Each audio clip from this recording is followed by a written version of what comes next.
Hello guys, আমি এখন বাজারে যাচ্ছিলাম চা খাইতে। চা খেয়ে আসলাম।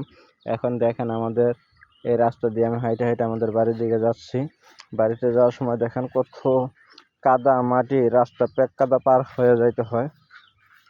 দেখেন আপনারা দৃশ্যটা, আমাদের বাড়িতে যাওয়ার রাস্তা নেই। আমাদের গ্রামের মানুষে আমার রাস্তা দেয় না, বুঝছেন? এলে কি করবো, আমরা এইভাবে কাদা পানি পার হয়ে যায় সব সময়।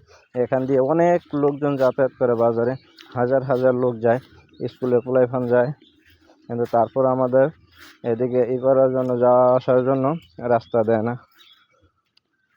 দেখেন এই যে কাদা, বৃষ্টি এলে এরকম হয়ে যায়, আমরা যাতায়াত করতে পারি না, অনেক অসুবিধা হয়।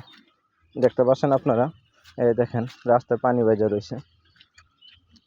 এখান দিয়ে অনেক সাপ ব্যাঙ বসে থাকে, মাছ বসে থাকে। রাইড করে যাতায়াত করতে সমস্যা হয়ে যায় আমাদের। এই রাস্তা দিয়ে দেখছেন পানি, এই যে দেখছেন রাস্তার উপরে পানি। এদিক দিয়ে যদি আমাদেরকে একটা রাস্তা দিত, আমাদের জন্য কত সুবিধা হতো। বিকালবেলায় বাজারে লোকজন যায়, তারপরে স্কুলে পোলাইফান যায়। এই যে দেখেন মাছ ধরার জন্য এই জায়গায় দিয়ারি পাতা হয়েছে, দিয়ারির উপরে পানি যাইতেছে। এই যে জাল পাচ্ছি, এটা আমরা বলি জাল, চায়না জাল। চায়না জাল দিয়ে মাছ মারা যায়।